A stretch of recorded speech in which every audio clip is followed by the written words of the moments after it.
That's right.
Check 1, 2.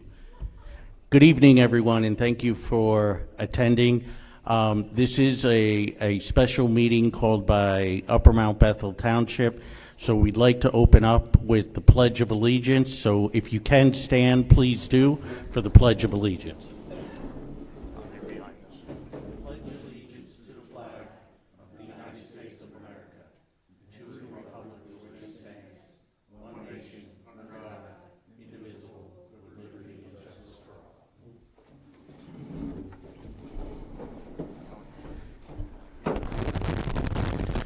Good evening, everyone. My name is John Birmingham, and I'm the chairman of the Board of Supervisors for Upper Mount Bethel Township. I want to thank everyone for coming out tonight. It's a great turnout from the communities and the surrounding areas, so thank you for that. Also here with Supervisor David Friedman. David, if you could just put your hand up. And then if you can stand up and do a little dance and turn around. No, I'm just kidding. That's David Friedman. This is Supervisor Corey Ekman. We have our Township Secretary, Cindy Beck, and our Township Manager, Nick Graziano. So the reason we've started putting together community meetings, and it started because of the development that is going on in our township, and we're having these ongoing community meetings because as a development it's going to affect Upper Mount Bethel Township, it's also going to affect all of you guys too in the surrounding areas. So we started with these community meetings to be good neighbors. You know, that's what we want to do. We don't want to be isolationists or anything like that. And Chief Potter and I have been talking about ambulance coverage for a few years now. 5 years. 5 years. So when we did these community-wide meetings, Chief Potter said, why don't we do one about ambulance coverage and get the other communities' feedback on what you guys are thinking, what your concerns are, what ideas you have about emergency services. So Chief Potter has been spearheading this effort, and I thought, what a great idea, let's do it at one of our community meetings. So that's what we're doing tonight. This is just the kickoff meeting to get discussions going and just get our thoughts out on the table and hear what everybody's thinking. So this meeting tonight goes till 8 o'clock. If it goes a little bit over, that's fine. And I will turn it over to Chief Potter and let him talk to you more about what we're looking at with this meeting tonight. Chief? Oh, yeah, good thinking, Chief. I forgot to take roll call, and if we could start over here on the end, if everybody could just go around with your name, title, and who you represent here tonight.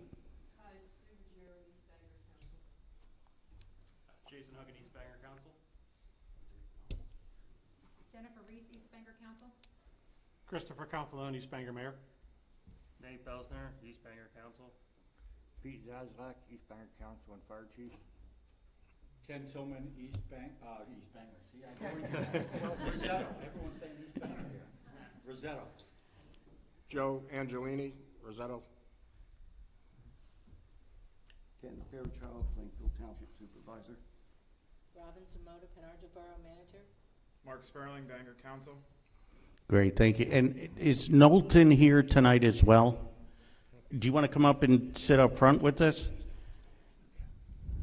Thank you so much. We love New Jersey. Can I actually, I gotta go to work. Yeah. Can I just put my little 2 cents in? I don't mean to come up, but I gotta Yeah. go to the power company and go to stores today. Sure. Yeah, just give your name, position, where you're from, and just talk into the mic, please. My name's Mike Bates. I'm a Knowlton Township committeeman. I'm also the emergency management coordinator over there, and I've been a firefighter in that town for a little over 20 years now. I'd like to talk to you guys about the situation that we have.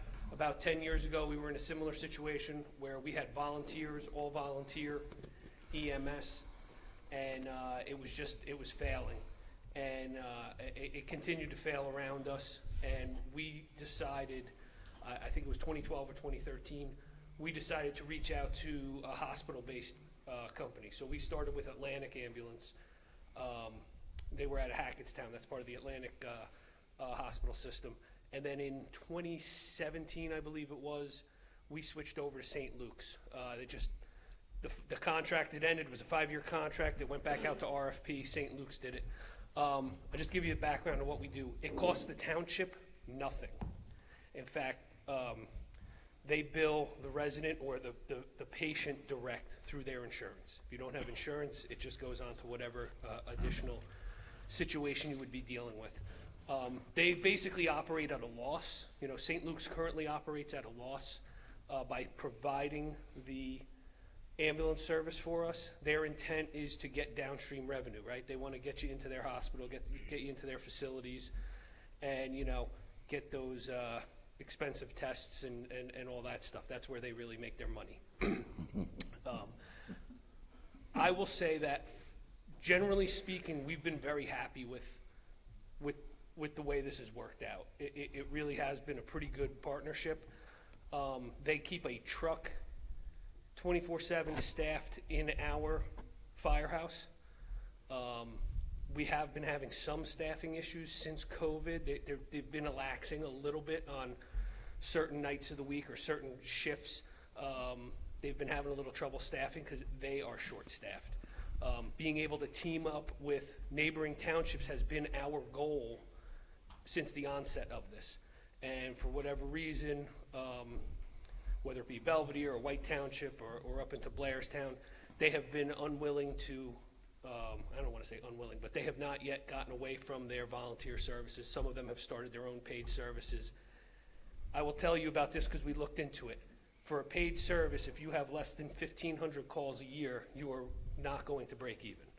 And then on top of that, you're going to have the issues of somebody calling in sick, short notice, vacations, all of that stuff. So that's why I've always kind of personally been against it. The response time is, you know, basically immediate. They respond a lot of mutual aid out of our firehouse to those neighboring towns, and I would say we do have a lot of good hard numbers. I didn't get this invite until earlier today, so I just didn't have a ton prepared. But on average, we're in about the 80 to 100 calls per month that they are responding to, and I would say about a third of those are in Knowlton or in Knowlton's primary first due area. We serve a small area of Hardwick as well, the Route 80 section there. Like I said, for the most part, this has worked out very well. There's zero cost to the township itself. It's all direct billed to the patient's insurance or whatever their process is going to be. We in fact do have them paying a small amount. Since they're in the building and we have increased usage, they're paying like the electric bill, which is, you know, $250, $300 a month, something like that. But other than that, it's their vehicle. They work with Warren County. They have a Warren County designation, right? So our number is 41. Our ambulances would be 4150, 5152, et cetera. They are 4153. If that was to be, you know, some kind of a regionalized setup or shared service, however you go into it, I personally think that it could work pretty well. They're looking for more, like there's no contract right now. We're operating on no contract, and they don't want a contract because they're missing some of their shifts and they don't want us to hold them down. We want some additional people to help us get that 24/7 coverage, right? Right now they're missing like 2 shifts a week, which isn't the end of the world, and you know, we're giving a lot of mutual aid, so we're getting it back. But if we had neighboring communities, not only would you have that full shift, they would prioritize this area and roll an additional ambulance into that vicinity in the higher time periods of the day, from noon to 8 p.m., stuff like that. So you would have 2 to 3 ambulances potentially, depending on how much the square mileage, the number of residents served, et cetera. Like I said, I'll just go back to it. It's a pretty good system. There's a lot of ways to go. You know, that's pretty much it. Like I said, we're at about 100 calls a month. About a third of them are in Knowlton, and then they're going to Belvedere and White a lot. There's a 55-plus community in White Township, so they go there a lot. And then they go to Blairstown, and then they even get out to Peaburg and Lopat and stuff like that. The Warren County EMS is really struggling, and I'm glad you guys here are doing this conversation, because it's a conversation we need to have across the river. But, you know, I think there's some people who've been in some places for a long time that are just unwilling to you know, give up their power and admit that it's a broken system and we need to fix it. And it's ALS, right? That is not ALS. Oh, ALS it's in not. New Jersey is separate. So there is licensing differences. That truck over there is licensed in Pennsylvania and New Jersey. So the EMTs riding on that piece of equipment are licensed in both states. They have additional garage, I guess it's up near Tannersville, where, and I don't know all the areas that they cover up here. Where are they up in? Pocono Township. Yeah, up in Pocono Township there, right? Up by Yeah. So, excuse me. I know that sometimes they'll ask for, like, some of the things that they do with us, because they're not getting that. They need to see another, you know, they need to transport additional patients per month. And sometimes what they do is they'll use that rig to do a transport at night from, you know, one hospital to another or something like that. And then we get kind of caught in the middle. But if we had more guaranteed call volume, that wouldn't happen. And they've said it straight out to us. So we're actually trying to set up a meeting with them currently. The woman who was our liaison switched jobs. So just in this month, we've been trying to get something set up just to kind of talk about the future and where we're going and how to so this worked out pretty well in my mind. I know for a fact we would be very interested in trying to team up with some of the local towns on either side of the river and try to make something expand and work. Do you think St. Luke's, if, you know, we schedule our next meeting, do you think St. Luke's would attend and talk to us? Yeah, I mean, I think if they know that there is, now some of these towns, I mean, I think like the Bangors and East Bangors, they're probably going to St. Luke's primarily down towards the Anderson campus and stuff like that. This area could be split between Stroudsburg and going down toward, depending on what section of town you're in, right? You could be going down to Easton or even into Peaburg, or down towards Bethlehem, the Anderson campus, whatever.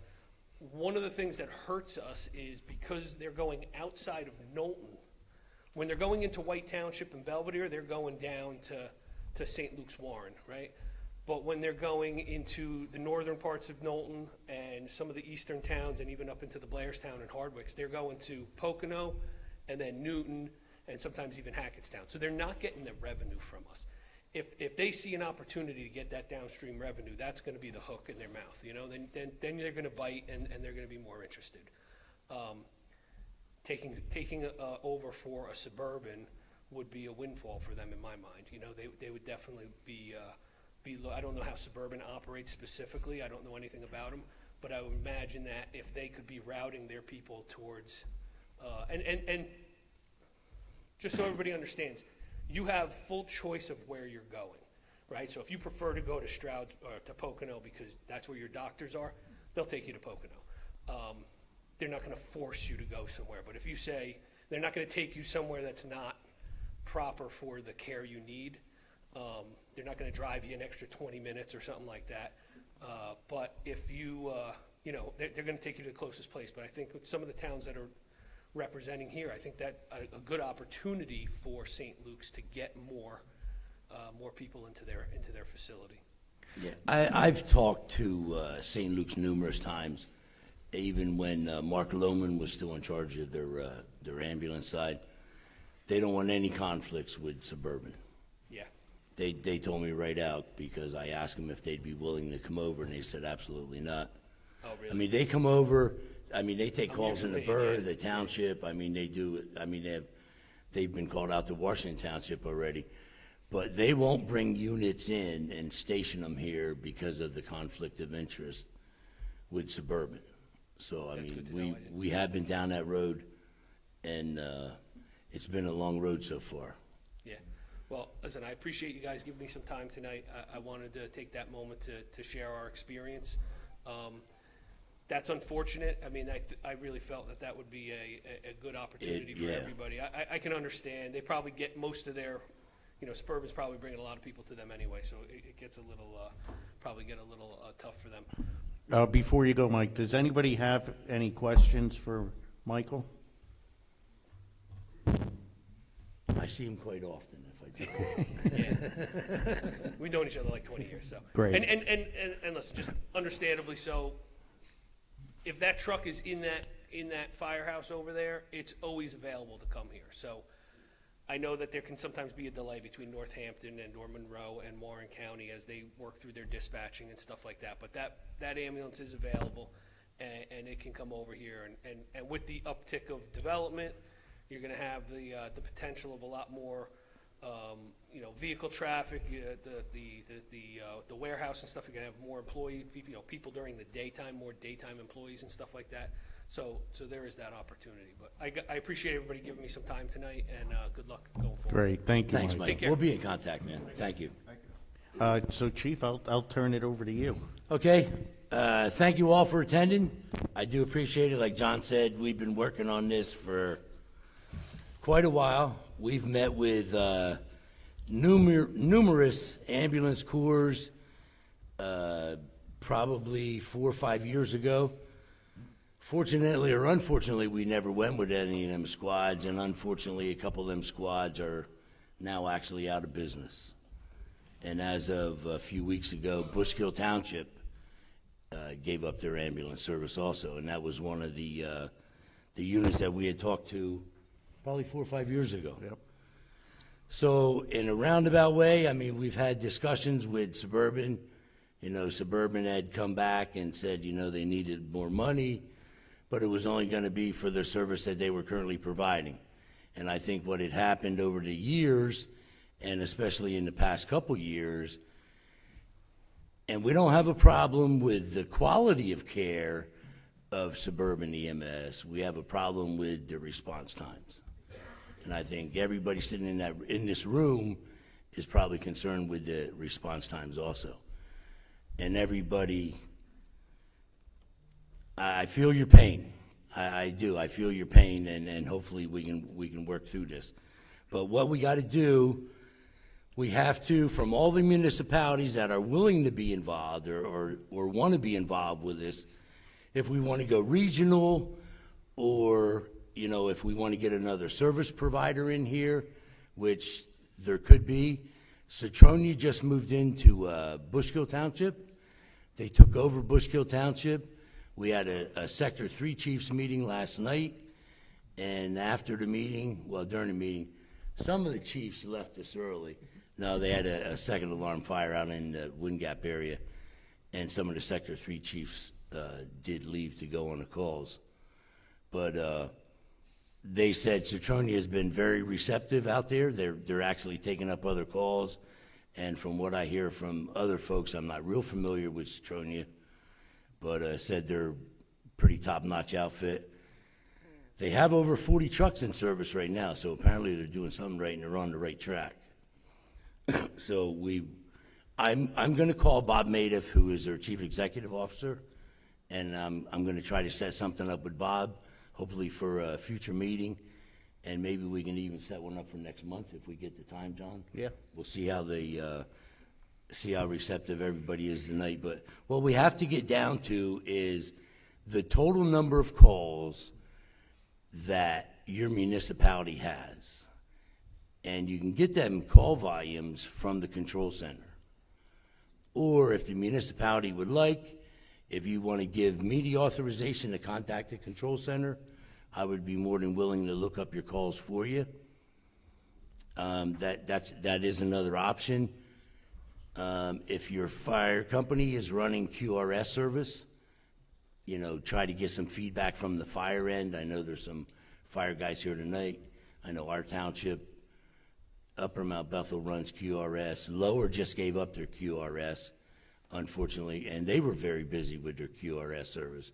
But if your municipality does run QRS, if you can get some numbers from them, see how long they're waiting, what the response times are, we can get them all off of the sheets. But if we get firsthand information from the folks that are actually out there in the field, from your fire guys, you know, and the police services, that would really be a good help, and then bring that information back to us, or let us get to it. Chief, what I was going to say, why don't we start over there and just hear everybody's thoughts on emergency services and what they feel and what their concerns are. And if you have any feedback prior, you know, or now from your fire side or the police side.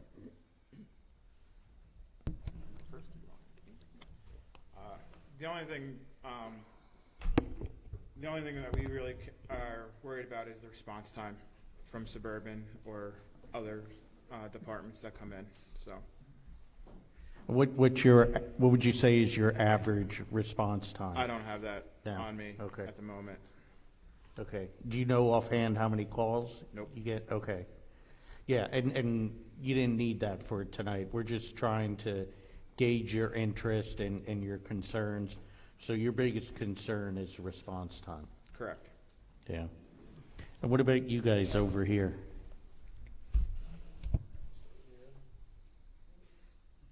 I would say response time as well.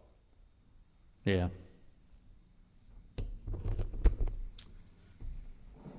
Give you some numbers. We got the last 12-month average. 59% of the time they were at East Bangor for all the calls equal to or less than 15 minutes. 31% of the time it was greater than 15 minutes, and about 10% of their dispatches were fire standbys, things where they're not moving patients. Now those numbers sound pretty good, and they'll give you their average time as well. What you should be looking at is something called the 90th percentile. So 90% of their calls, what is their average time of that? So can they hit you within a certain number? Nationally, the average is 14 minutes. So if you look at all ambulances across the nation, the 90th percentile is within 14 minutes, you'll have an ambulance at your front door. That's too long for my opinion, but that's national. Pennsylvania, for 2022, I think their data is a little slow, 17 minutes is their 90th percentile. And for East Bangor, Suburban EMS is at 26 minutes. So that's, they can hit in 26 minutes, they've hit 90% of their calls in our borough. So that's what we're looking at, is just the data. And I'm with you. Whatever we can do to help our residents get licensed, certified providers at their doorstep, and maybe that is not always going to be an ambulance. Maybe that's our QRS, our fire department, somebody who's got skills that can stand in front of the person and give them the care they need. So I'm open to all suggestions. Thank you. Thank you. Do you guys want to weigh in? No, basically the same as everybody else has been saying. The response Time and service.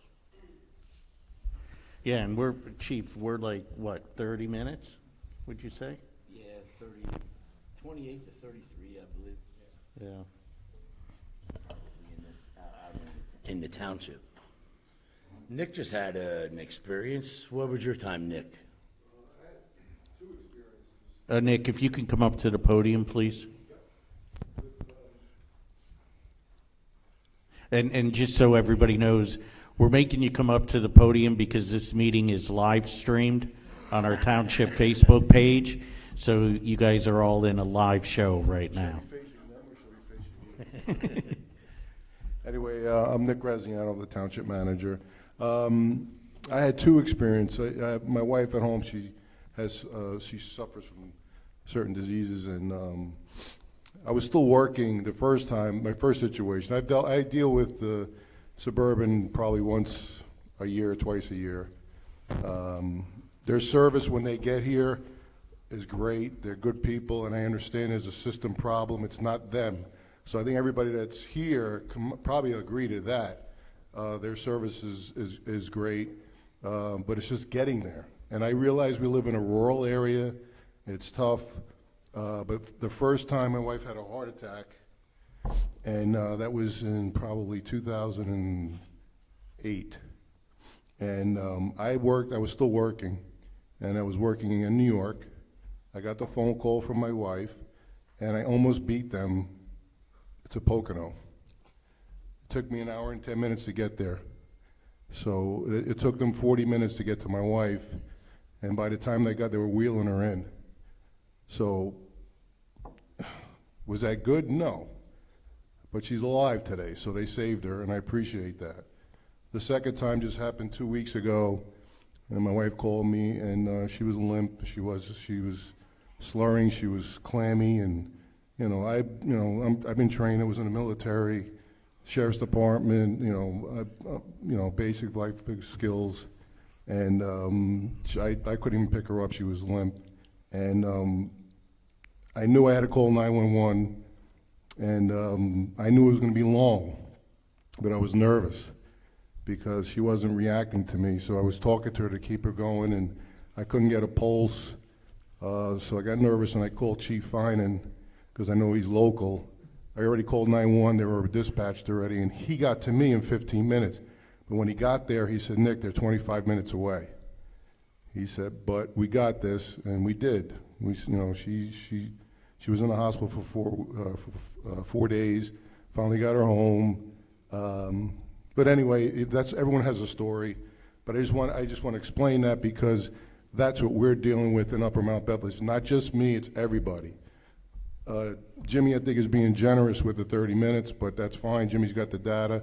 But both my experiences. What's that? I don't have it yet. Yeah. So you mentioned 30 minutes was our average time. But for me, all the times that they've come to me, like I said, unfortunately I deal with them every year. It's been over 30 minutes, and it is what it is, and I get it. We live in a rural area, but that needs, I think with the ability, and it's great to have everybody here because we're all hearing the same thing. It's time. It's the time. It's the response time. It's not the people that work for them. I don't think they're paid well. I don't know. I don't ask what their pay is, but that's the story that I hear. The expense of the training and things like that. There's other parameters that get involved in that we don't have control of. But there's got to be a better way, a better system, and if we all can get together as a group, as a community, and help everybody. Because like I said, it's not just my story. It's one of the stories that are out there.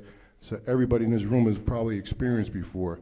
So if we can get together as a group, as a community, the Slate Belt, if we can get together and come with a solution, just stick with it and let it work. As I know, like Jimmy said, we've been doing this for 4 or 5 years. If we can just all get together and bounce things off of each other and try to find some solution that works, whatever it is, if we go with a regional or if we go to suburban and say, hey, you need to have 2 trucks up here, what's it going to cost? If we could work it out where the burden is on everybody, not just one township where you can't afford it, you don't want to raise taxes, whatever it is, we all have those same problems, regardless of the size. We all have those same problems. We care about our community. We all have the same values. We all care about everybody. We want to help everybody. Before I came here, I had to help a tractor trailer come off of one of our roads. It was a single lane road, and he couldn't go over it, so I stopped and helped him. Other people might not, but that's just me. But that's what our community is all about, is helping each other. And if we can all just get together, just appreciate what John and Jimmy did today, and the showing here, so we all realize we have a concern, because there's a lot of people here from every township except one, and borough. I think we can make it work. But it's up to us to do it. Don't look for the government to help you, and go look for we're local government. Don't look at the state. We don't depend on them, the federal government, whatever it is. We got to start with ourselves and get Ann Flood and get Senator Boscola, get them involved at other meetings, get other people and get it together, and just take this subject of taking care of our community, and just go with that and spend time on that once a month, whatever it is, whatever the meetings we want to do. We're all here. Let's discuss it. Don't be ashamed to bring up your stories here, because we all have them. We all have a story to tell. And like I said, I'm not unique. But anyway, I just appreciate everybody coming here. And I hope I enlighten you a little bit about what we do in Upper Mount Bethel, what happened. Like I said, because I think it's more closer to 40 minutes than it is to 30. But That's it. Great, thanks, Nick. All right, guys? Question I was going to ask you, Chief, is that you got this questionnaire that you've handed out to everyone, and you're saying, we need the data, we need the data. Can you kind of just explain what you're going to do with the answers if everybody's willing to provide answers to this questionnaire? What do you do with the data? And what we'll do, we'll put all the numbers together. There's approximately 36,000 people in the slate belt. So we'll get all the numbers, we'll run the numbers, comprise all of our numbers. It'll determine if we need ALS units or BLS units. We'll look at the dispatches. I think the percentage, the last time I looked, was around 70% of the dispatches were ALS. A lot of them, I mean, when you listen to them, they don't sound like they should be ALS, but I'm not sitting on the other side pushing the buttons, you know, determining if it's an ALS run or a BLS run. But the last time I looked, it was around 70%.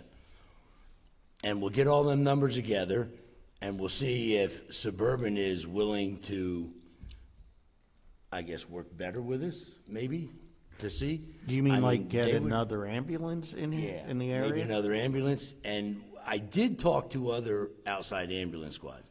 Myself and Lance Prater, who was mayor at the time of Portland Borough, we had a meeting with Lehigh Valley Health Network. They were very willing to get involved. They were in the talks with Suburban to try to help them out and to, maybe bring a unit in to supplement Suburban. As most of you know, in the meantime now, that was in November of 23, we had met with Lehigh Valley Health Network. And they were very willing.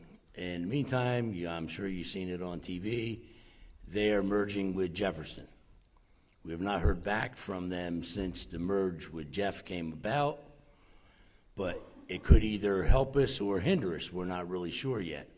But we do have all the contact information for Lehigh Valley Health Network. And as Mike Bates had spoken, when you get a hospital-based ambulance, you could get into a conflict of interest. Just say we have Lehigh Valley Health Network, they bring 5 ambulances into the Slate Belt area. Well, where do you think they're going to want to take 99.9% of their patients? To a Lehigh Valley Health Network ambulance or hospital. Same with the St. Luke's end. If you contract with St. Luke's or don't have a contract and you just let them bring 4 or 5 rigs in, where do you think they're going to want to take 99% of their patients? To a St. Luke's facility. So it's not really a conflict of interest because you always have the alternative to say, I want to go here. I mean, the EMT or the paramedic that's on board that rig may say, no, you have to go to here because you need this kind of care. So that's something we want to not be careful of, but kind of be careful of, that we don't get into a conflict with a hospital-based, EMS service.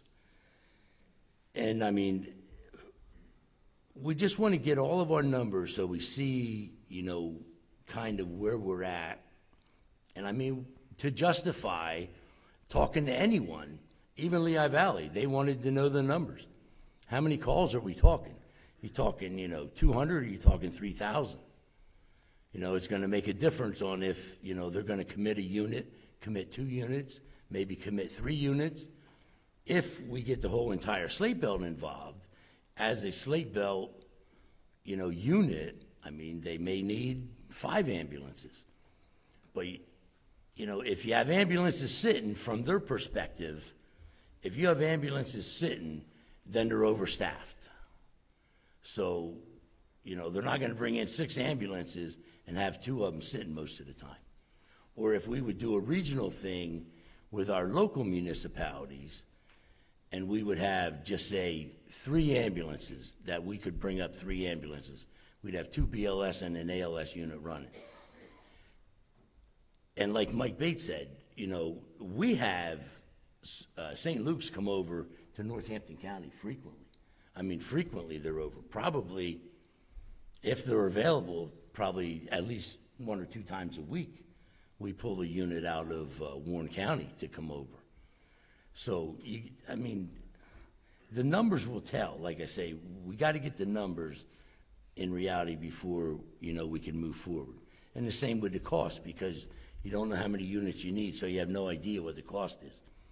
The average cost at the end of 22, beginning of 23, was $10,000 to maintain a BLS unit a week.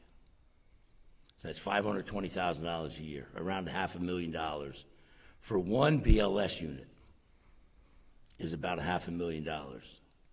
So in the questionnaire says, how interested are you, in getting, another ambulance or another service, or how much money you would have. Just keep in the back of your mind, it's about $500,000 to have one BLS unit staffed at all times. But again, with that ambulance, if you only have one ambulance, if we would get 2 ambulances in Upper Mount Bethel tomorrow, and you have a heart attack, there's no telling that ambulance is going to be available for you, because you can't just give up a call. If that ambulance is available and they need to go to Washington Township or Wind Gap or whatever, that ambulance has to go. You can't say, no, we're just going to stay here in Upper Mount Bethel because we're an Upper Mount Bethel Township ambulance. Doesn't happen like that. So that's where a lot of people say, well, if we have our own ambulance, we're guaranteed they're going to be there. No, you're not. You can have your own ambulances, but they're still going to be over in someone else's area at all times. Or they have to be available at all times, the same as they are for your own municipality, to go into another municipality. So I think the best thing we can do is get our numbers, see how many ALS calls we have, how many BLS calls we have, and if, to keep the interest going, and I hope everybody does, and you get an outside service, they look for areas to park the rigs, like Suburban was in Upper Mount Bethel's firehouse for, I guess, 2 months after it started. Then that didn't work. Then they said they would stage at Trolley. Then that lasted about 3 months, and now, unfortunately, we're back to where we were 3 years ago again. Yeah, and I get, the question, I want to go around the table again and start, if we could start over there again, is what do you guys think about a regional ambulance service? Do you, how do you feel Suburban's doing? Obviously, everybody has said response time is a concern, but what are your thoughts? Trying to get another Suburban unit in the area, or look at a regional ambulance service? What are your thoughts about that? And we'll go around. I can't speak on behalf of all of Bangor Council because I can't. So anything I say is out of my mouth in my own opinion. Without knowing the numbers, I can't say yes or no to a regional. Again, I'd have to bring this back to council in 2 weeks and see what they say. Right. I would have to agree. It would definitely have to, the numbers and the data and the cost could be prohibitive for a regional startup. But if we can work cooperatively with something that's already in existence, then that might be a better way to get, buck up the system that we have now. But I wouldn't be able, this would be just me, I would have to go back to my council. Sure. Same thing, we'd have to go back. But there's a lot to consider with regional. Where do you station the truck? You have the truck stationed out here. Well, now it's a half hour to get to Wind Gap, Right. Bethel Township. Right. So there's a lot to be considered. Yeah, good points. Yeah, I agree completely with Robin in the sense that we have to be able to respond, and if we have one at one end of the slate belt, one on the other end, we gotta make sure that they can respond to people appropriately. Yep. And the same thing there, in addition to that, you have that new unit, if we were gonna add a unit, they get called out, they're off. Now we still gotta deal with response times anyway. So, if we have multiple units, maybe we can improve upon with Suburban and have something regional. you know, again, just looking at the numbers, I mean, it's never gonna be a perfect situation, and one of us is gonna suffer always. You know, whether it be 40-minute wait time, you know, we're not gonna have that, you know, turnaround. But maybe we could also work with the local fire departments and everybody, like you say, Chief Finan came out and helped out with the manager, you know, utilize those resources that we have as the backups for first responders too. Maybe we can do something with that. Good point.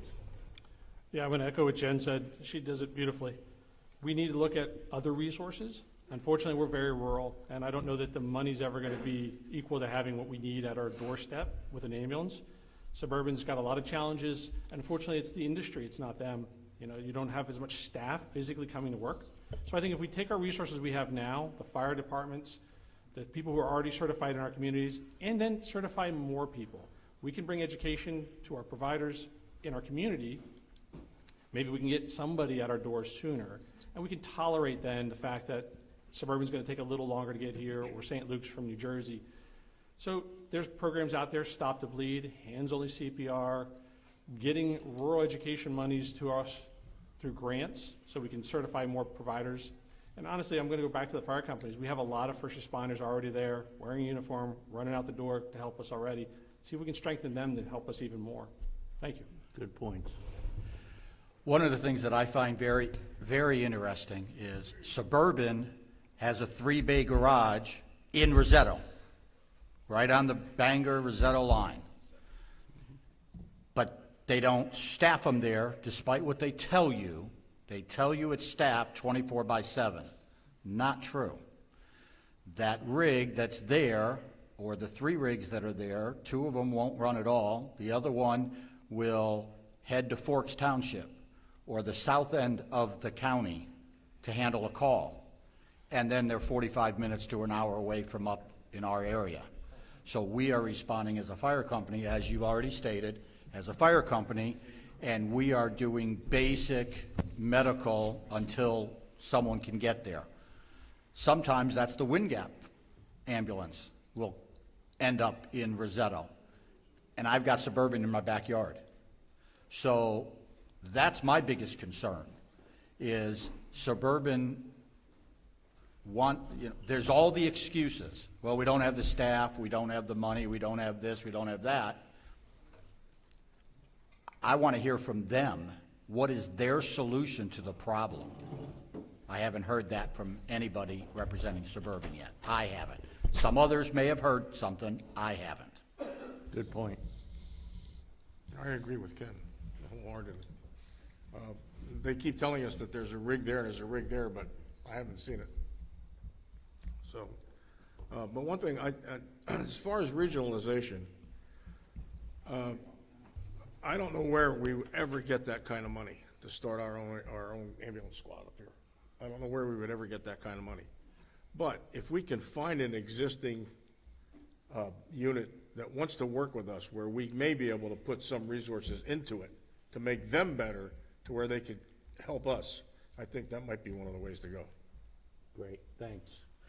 So you, Chief, you were talking about supplemental services, and that could be an idea. Yeah, and that's what Lehigh Valley had spoken about when myself and Mr. Prater had talked to him, is, you know, bringing a rig in, and they had already talked to Suburban about joining forces with them and helping them, and I don't know where that went. And I mean, as many times as I've spoke to, you know, to Jeff Young, wasn't always on the good side, but I mean, you think he would have mentioned something, you know, that Lehigh Valley would come in. They're up in the West End right now. I know Wind Gap ambulance goes up into Monroe County a lot. They probably see them up in there, but I mean, we got to get, you know, another rig or 2 in the area to supplement, you know, what Suburban is doing. Because I mean, I know we talked about it at the Sector 3 meeting, the chiefs meeting. I think it was 2 meetings ago. You know, all the fire chiefs were concerned about the response times, and, you know, how do we get, you know, an ambulance there quicker? I don't know, but I do have. I will reach out to Citronia, and I'll see if they have anything to offer. And I mean, we just, keep going. But if we could get these numbers back so everyone that we do talk to has those numbers to deal with, and we know, where we're coming, like I say, those numbers will tell us, what's needed in the area for all the municipalities, if all the municipalities are interested in continuing. I know Wind Gap's not here, correct? Yeah, Wind Gap's not here, right, I think Nick? is AJ here from Wind Gap Ambulance? Yeah, AJ. AJ heads up Wind Gap Ambulance, and I mean they do fairly well for themselves, out there. So I mean, if everyone is looking, does Citronia come into Wind Gap yet, AJ? No. I know they've been doing some mutual aid calls, and yeah, they've been doing some mutual aid calls in the area. And, No, they've been jumping calls in the area. and jumping. But yeah, AJ is captain of So Wind most Gap of you that are Ambulance. sitting up here know who I am. I'm the director of Wind Gap Ambulance. I was trained by Mayor Confalone as an EMT back in 1999. One of my goals was to become a paramedic. I got a full-time job working for the county, and I'm still there. So I never fulfilled that dream of becoming a paramedic. I stayed as an EMT. What I'm hearing here tonight is you're looking for help, correct? Everybody wants help. I will tell you that little BLS Wind Gap ambulance sits in our station, and we get looked over, we get dispatched over, and you folks have to wait. Correct me if I'm wrong, Chris. What was the motto back in the day? BLS before ALS. ALS is the higher level of care. I get it. It is the way to go. Your 80% of your calls, Jimmy, that you were talking about, was ALS calls, but most of those are probably downgraded and you didn't know it to Right. BLS. Is there a way to get that information to know what was downgraded? No. Okay. No. Once it's coded as an ALS call, it stays as an ALS call. Coded, yeah. It doesn't get changed on a county level to go to a BLS level. Thanks. If you're staffing an ALS truck, usually it's a minimum of an EMT and a paramedic.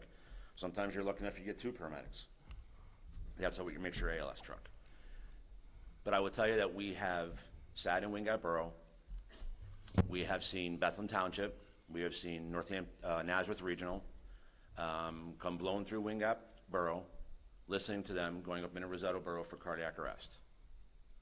And they already had a 40-minute ETA. And Nazareth's coming from their main station. Bob, how many trucks you got up there in a day? 4? 3, 4? Nazareth Regional just became our primary ALS provider with Bushwick Township closing. And we've had absolutely no problems with them. Our motto at Wind Gap Ambulance is that, we load, we go, we rendezvous with them, because that does not delay the patient care if they need an advanced level of care.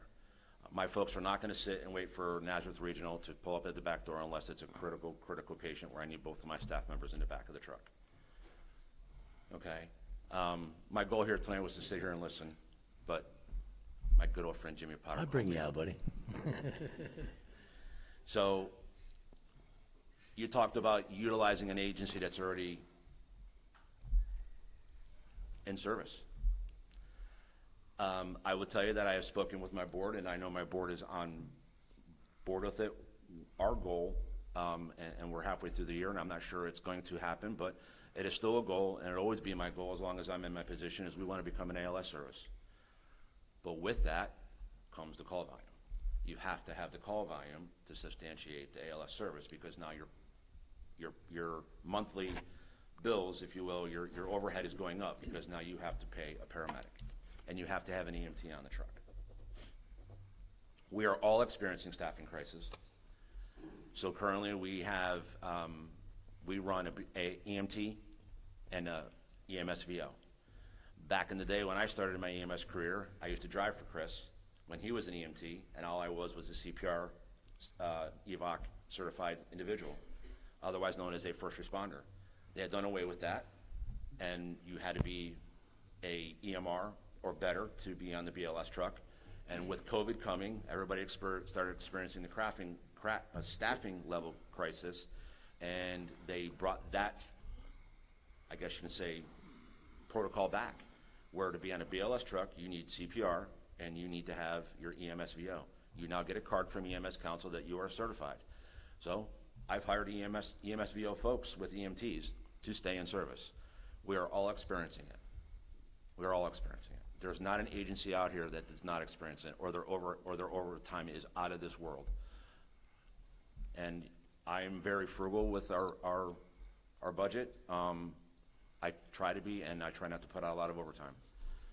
If I need to, I will. We're always hiring, so if anybody out in the audience is looking for an EMS job. So, I don't know if I answered your question. You kind of caught me off guard here. I tried to Somewhat, sneak under so the radar. Suburban isn't calling you guys to even take a BLS call, or very seldom? So I will tell you that within the last 60 days, I've had a conversation with Suburban when my board was interviewing the ALS providers of the area to pick an ALS provider to cover Wingate Borough, okay?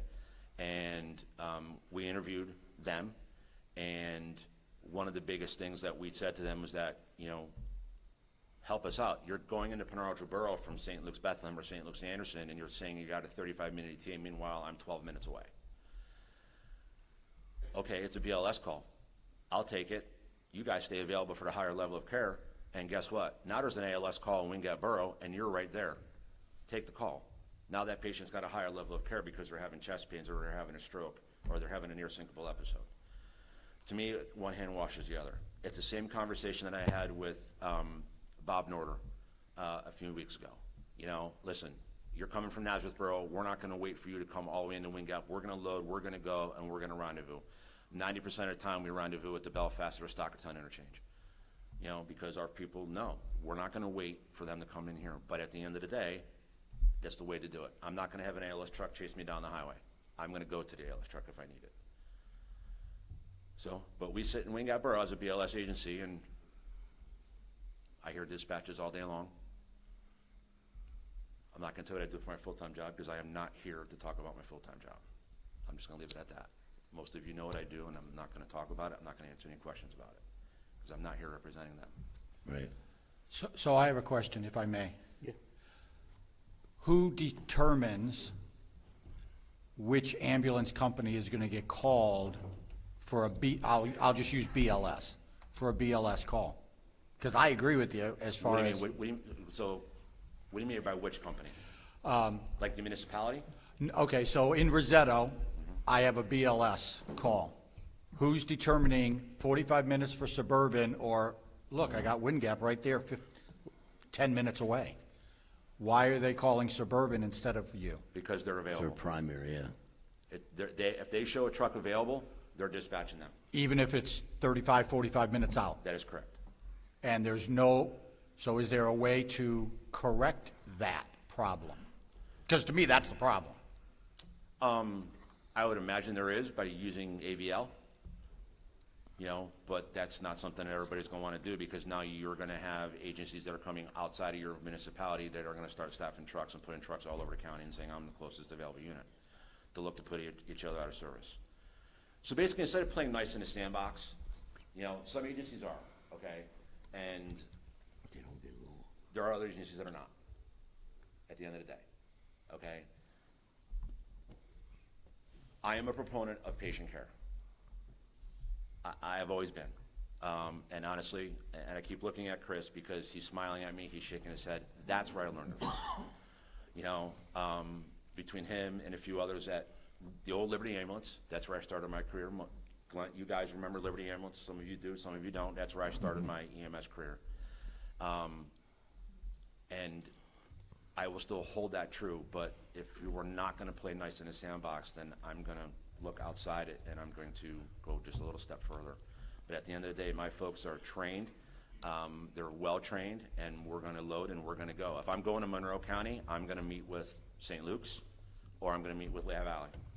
I'm not going to have somebody chasing me up the highway for me to stop that patient care for, you know, a Centroni or Suburban or Nazareth Regional to come to my back door. And Bob, they all know this. I'm not stopping. If I'm going north, I'm not having you come at me from the south. If I'm going south, we're going to meet head on, jump on board, and away we go. So I have a question for you. So can the municipalities,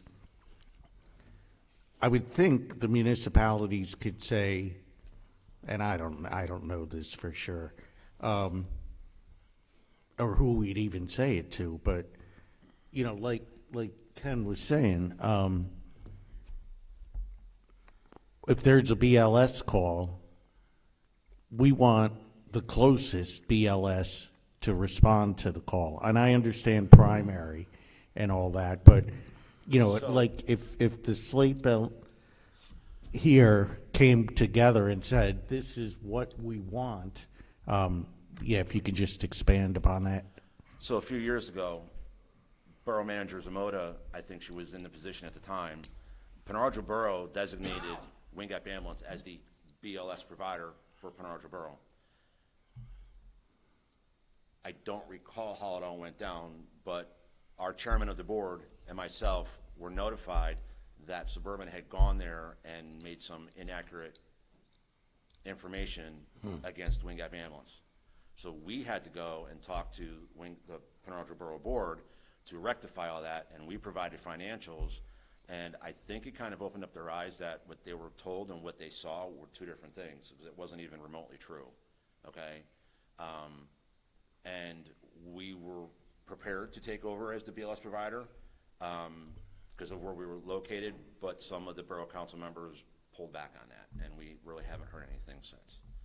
So that was 2020, maybe 21. So, so to answer your question is, you would have to tell your ambulance provider. At the end of the day, the municipality has the right to choose their ambulance provider. It has to be done by resolution. Yep. And we could tell our ambulance provider, hey, this is what we want. You know, if it's ALS, all right, Suburban comes. If it's BLS, we want the closest ambulance service. I don't know. Yeah. Oh, you have to, if you could come up to the mic right up here on the side. I'll step back. Oh, okay. Thank you very much. Thanks, AJ. Well, I was just coming to sit. And we're ready. That didn't happen. So, my name is Anna Marie Robertone, and I remember Chris when he was a junior member. So I was the president of Liberty Ambulance, and of course I was one of the founding fathers of Medic 9. And I also worked 10 years at the EMS Council. I still keep my paramedic certification, and now I teach the next generation. So I'm going to make a couple recommendations to you. One, you want all your numbers to come from the 911 center. Yes. This way you know they're not fudged. Two, if you want to find out if a call's been downgraded from ALS to BLS, you go to the EMS Council, because they have those statistics. And we have a new bureau chief in Harrisburg, right, Chris? All right. The other thing is the municipalities, once you get all those numbers, you get your report ready, because your report goes to the EMS Council first, and then the council, and you tell the council that if they can't resolve it, they want it to go to Harrisburg, to the Bureau of EMS. You want to find out what the agreement is with Suburban, because we did a capital campaign, and we built the Medic 9 building that Suburban has. So there was money, because we put that building up, and we paid for it lock, stock, and barrel. You want to find out what the arrangement is, how many rigs and what hours Suburban promised. Because when they first took over Medic 9, they had at least 3 rigs running, and it was 24/7. And I remember when they came up here. And then they eventually moved because of the call volume. You also need to understand we're in the 21st century, but insurance companies are still paying what should be paid to the ambulance corps to the patient. Still happening. Yep. So now the ambulance corps have to go chasing after the patient. You know how many times I retired from the streets in 2000. You know how many times I heard, well, I spent it on Christmas gifts. Well, that's insurance fraud. That money should, and we still have not gotten Harrisburg to sign, to fight with the insurance companies on our behalf, even though there's an ambulance association, to get that money paid directly. See, municipalities, you have to have a fire department, but you can contract for EMS. And a lot of money is put into your budget for fire, and rightfully so, because the equipment's expensive. But EMS is pretty much left on its own. And I know that when we started putting paid staff on, our subscribers had a heart attack because they were like, you're volunteer, but we still had expenses. Who's paying for the gas? Who's paying for the vehicle? Who's paying for the equipment? Who's paying for the staff that we now needed to put on?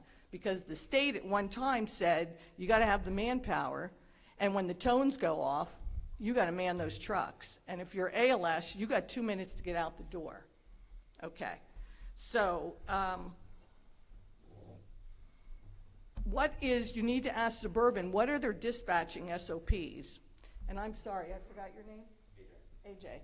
Okay, so like AJ is saying, back in the day, and I entered EMS in 1979, so I got 45 years under my belt.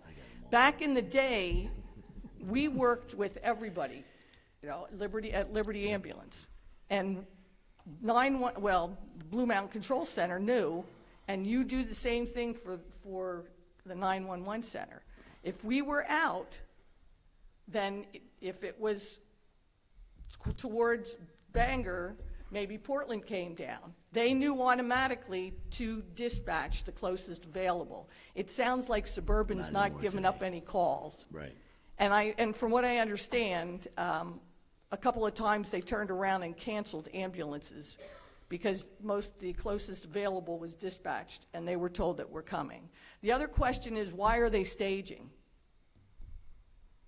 Right? Why are they staging? Why are trucks no longer up at the Bangor station and they're going to Achenbach's Grove, or they're coming from Palmer Township? Because we all know, if anybody's ever taken CPR, we all know 4 to 6 minutes and the brain dies. And if you got response times of 28 to 30 minutes, you might as well just call the coroner.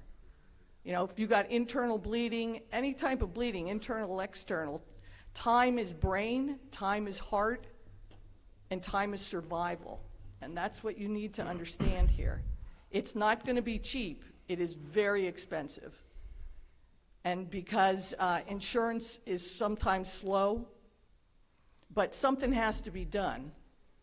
And I've said many times that I know too much. I know where all the skeletons are buried. And if, God forbid, anybody in my family needs an ambulance and they don't get it, it's not going to be pretty. So you want to know why the staging, what's the arrangement, what's their dispatch SOPs, get your numbers from the 911 center, get a good report to the EMS council. You make it clear if they can't resolve, then it goes to the Bureau of EMS. And why the long response times, and what are their hours of operation? Anna Marie, we have your email address here. Are we able to email you to contact you if we have questions? Certainly. Yeah, certainly. Marie, too. Great. Fantastic. Well, very informative, so thank you for coming up. Yes. Thanks, Anne-Marie.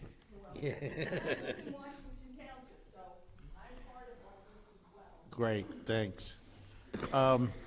So Chief, just, I want to start over here again. Or no, let's start over here this time. Let's change it up a little.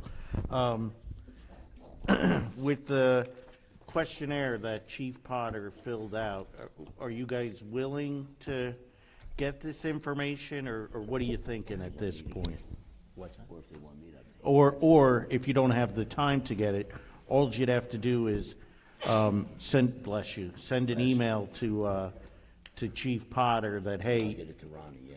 yeah, that you authorize the chief to get the information on your behalf, but wanted to get your thoughts. So yeah, we'll fill it out. I already have the information. I think I might have sent it to Jimmy already. Cool. If not, I'll get it to him. Thanks. So yeah, we'll fill that out and get it back to Jimmy then. Great. Good. My guess is our borough manager will be able to get the information. I clearly don't have it and don't have access to it, but my question would be this. You would have to have a letter in order for one person to go get it for all of Slate Belt? Is that what you're saying? Well, I need permission from every municipality, yeah. Just From the municipalities that don't provide it, I could get it from the comm center, but I would need permission from So- that. So they won't release it even though they Right. know we're Right. doing this Yep. process? Yeah, Okay. yeah, they won't give that information out without the permission. Okay, so we'll either get you a letter or we'll get you the numbers. Okay, thanks, Ken.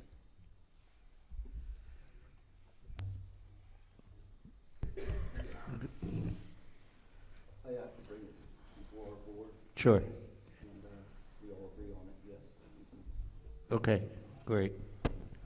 Yeah, we would do that, and we have a workshop on Tuesday, so I should be able to have some answers. Okay. Good. Same thing. It'll have to go through our council, and then Steve Ryder will contact you guys. Okay. I know Steve, yeah. Okay. Do you want to take any questions? Sure, we can take whatever questions Okay. you have, absolutely. We got about 15 comments, 15 questions, minutes comments? left, yeah.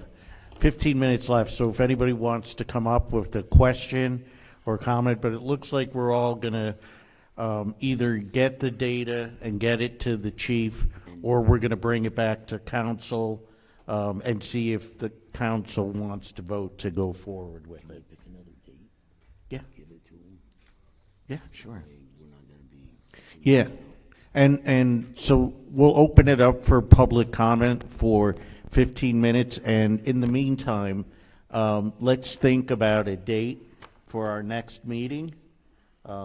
We want to do this, Chief, what are you thinking, next month, or, Next month, fine with me, yeah. okay? Actually, yeah, I mean, if they can get the information, I don't know when their meetings are, if they gotta go in front of their board or their Some of them do, yeah. council or whatever, you know, to get them the information, yeah. So yeah, I guess why don't we schedule our next meeting as soon as we get all the information, or one township decides, no, we don't want to go forward with it. Do you think that works? Yeah, that's fine. Okay. If they just let us know Yeah, yeah. if they're in, if they're out. Yeah, Get so- the information, or, So just keep in, Nick's got everybody's email address, and we've got it here as well, so we'll add on to it. And Nick will send out the dates that we're looking for our next meeting in June. But the quicker we can get the data back, then the quicker we can schedule our next meeting. And if you go in front of your council and they vote not to move forward with the data, just let us know as well. excellent. Does the public have any questions? We've got about 10 minutes left. Anybody want to come up with a question? Yeah, Courtney, come on up.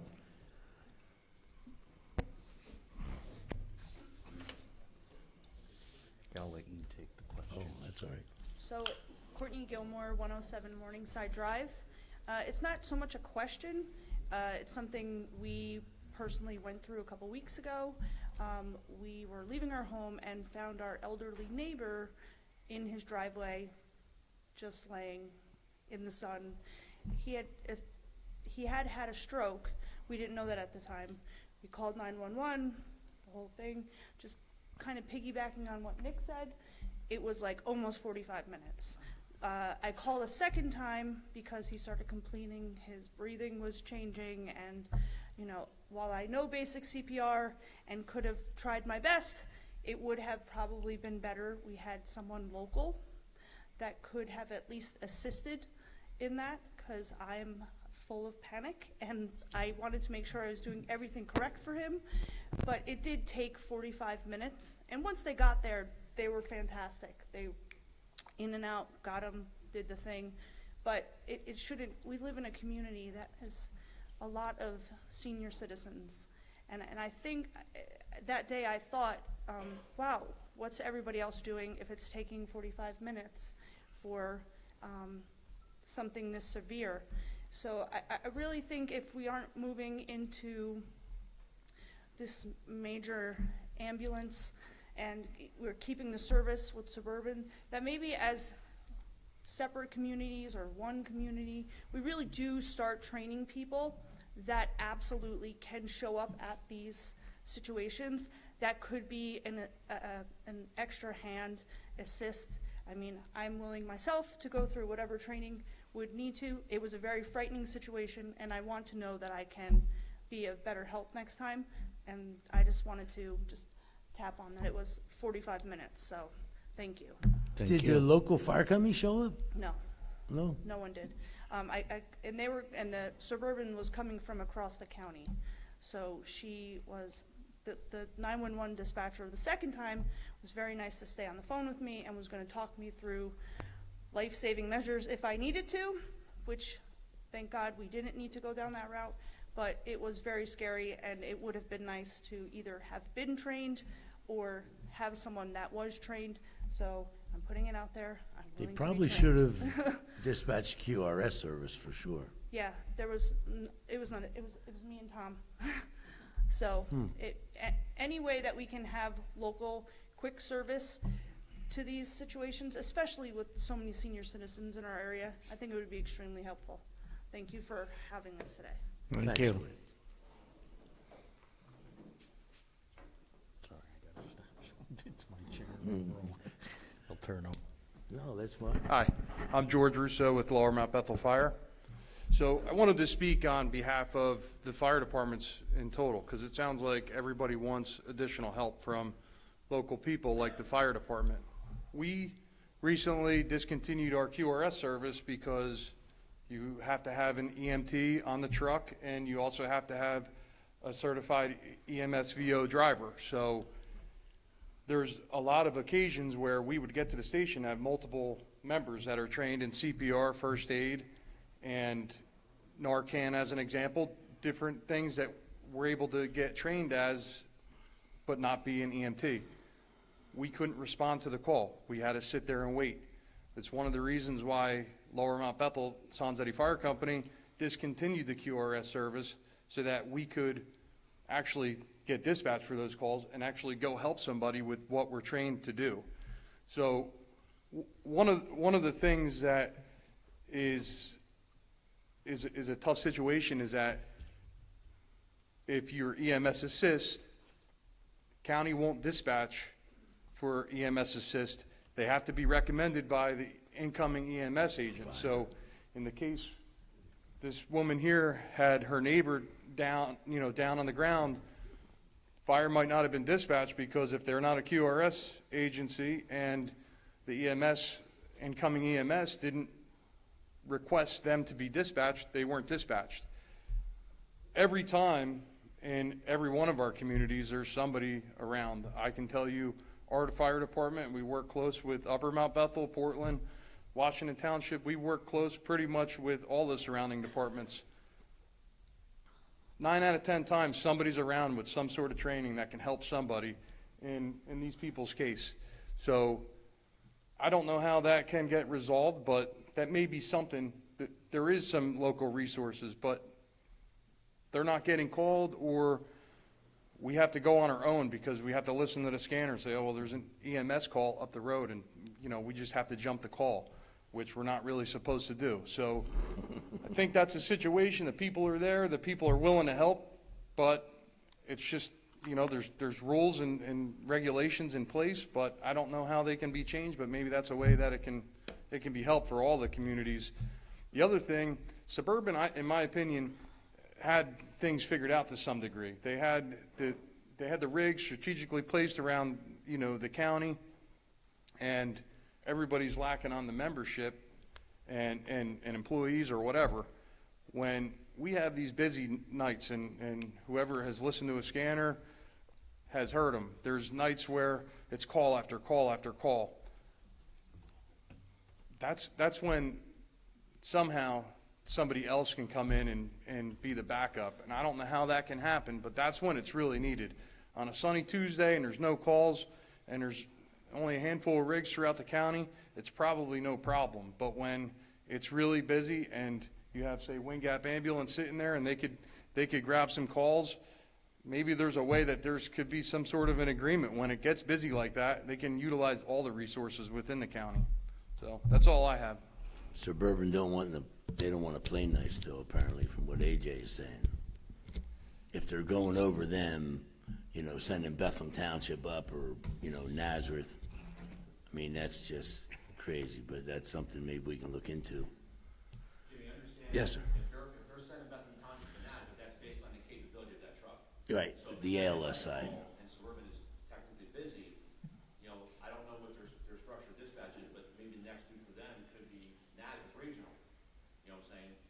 What it is that it's in-house communication where the operations folks have got to tell their staff, hey, listen, if we're X amount of minutes out, you got to dispatch a BLS truck or dispatch a fire department for QRS. Okay? That's the way that's supposed to work. It's not going to be an automatic thing, but the field units have to, if they're paying attention, George, like in your case, if you hear something, listen, I live in Bangor. I jump calls in Bangor as an EMT. I jump calls in Washington Township. I only jumped one today based on what I heard, and I listened to where they were coming from, and they were literally 3 minutes away. They were actually at the Bangor station, which I was shocked. Just a question. Jump a call. I don't have the speak. As an EMT, we have a duty to act. That's part of when we took our training, whenever we took our training, there's a code of ethics. And you're driving down the highway, and if you see something, it's an accident, if you choose to act, you're covered. You're covered under the law of Pennsylvania that you're not going to be sued because you are acting in your scope of training. Got it. Okay? So if I'm driving on a road and, let's just say I see Chris on the side of the road and his daughter or his wife, someone's having a medical emergency, and I'm like, oh shit, I'm gonna pull over. Sir, do you need help? Yeah, my wife's not breathing or she's having a seizure. Okay, let's do this. We can direct those people as lay people, if you will, just like doing CPR. You can't screw up CPR if you listen and follow the AED, if there's one available. Okay? And if you're listening to the EMT, you're going to be covered. It's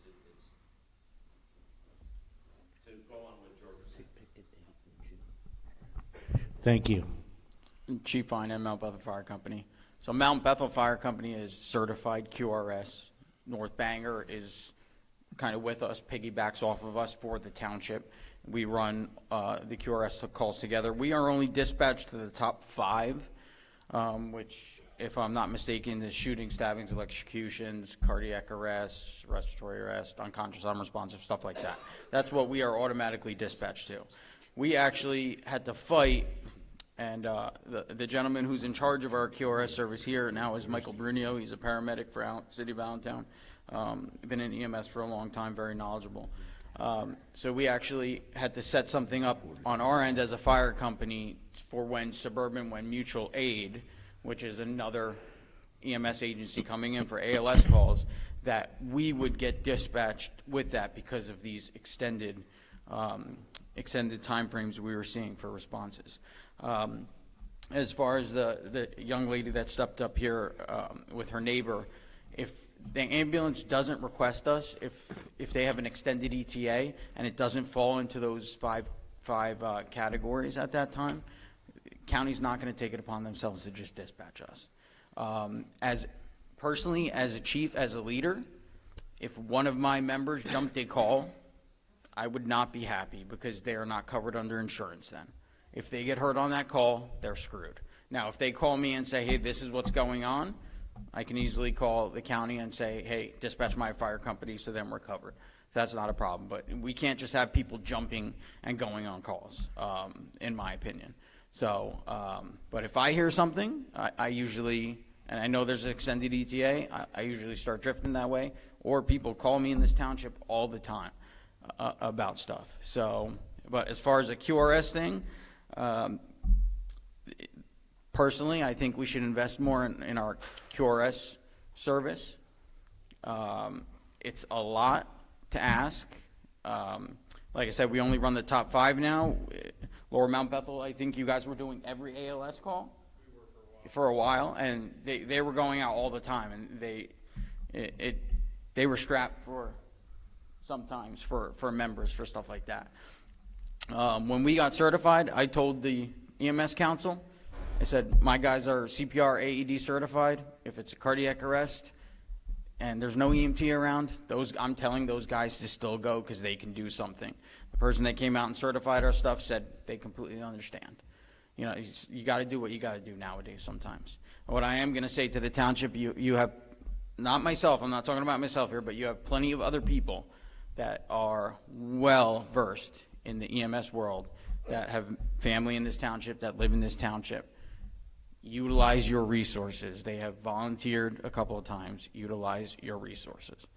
So is there something that the township can do in terms of QRS? I mean, can we sit down and talk to, some of your ideas? Yeah, absolutely. So, Okay.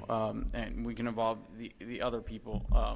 We can involve Michael Bruno, who's in charge of our QRS agency here now. So, okay. Cool. Thanks, Chief. Are we at 8 o'clock? Well, we are at 8 o'clock. Any closing points from you guys, or anything? Any questions or thoughts about tonight's meeting? I'm not sure, but I know most of the townships and boroughs here aren't covered by Blue Valley Rescue. But would Blue Valley Rescue be able to hop in on calls? I know they have. I don't know if there's anybody here from Blue Valley Rescue, but I know they have life-saving measures on their trucks. They have a truck specifically for this stuff. So is there a way we can bring them in to see if they could help? I know they service Bangor. I know they service Rosetto. I know they service East Bangor. And there's another township, I think it's Washington. But I'm not sure what kind of trucks they have, but I know they can help. So they're certified the same way we're certified. They might not have the same equipment. The township was nice enough to purchase a Lucas for us because of some of our extended waits. So it does a CPR for us instead of, members having to do the CPR. But we have the same thing they have in severe snowstorms. Well, we would actually have Blue Valley assist on the North Bangor side. And talking to Chief Pinto for many years, they've actually, he was okay with that during severe snowstorms and stuff like that, because it takes us a little while to get over there. But they have assisted in the past, but it'd be doubling up them coming over here for what we have already. So okay. But even maybe some of the other areas, Yeah, Penargil, because I know they don't service Penargil. Wing Gap or something, Plainfield or something. I think it'd be okay to bring them in on the next meeting. Why not? Do you think? Yeah, absolutely. Cool. Okay, great. Thanks. Do you have anything? Okay. Any closing thoughts over here? Thank you for having the meeting, John. Well, I think, Chief, I'll let you close it out, but I think I'm good. Okay, I think it's been a worthwhile meeting. Did you pick? Yeah. Are we going to do June 27th? June 27th is good for me. All right, we'll have to check with the firehouse, and you guys all let us know if June 27th works for you. And we'll email and stay in touch, and then if you can get the data back to the chief and our township manager, their email addresses are at the top of this questionnaire. And thank you, public, for coming out. Have a good night. And, just one other thing I wanted to announce. June 18th at the Township Building, we have a presentation on local truck traffic. It'll be at the Township Building. It is at 6 p.m. That's one of the dates we had open, but I didn't tell Cindy yet. So it's June 18th from 6 to 8 p.m. We're going to have a presentation on from the Pennsylvania State Association of Boroughs, I think, is that it? Yeah, that's what you said. Yeah. And they're going to come and do a presentation on local truck traffic. That's June 18th at the Upper Mount Bethel Township Building at 6 p.m. And then our next ambulance meeting, as of right now, will be June 27th. We'll do it at is 6:30 good or 6 p.m.? What do you guys think?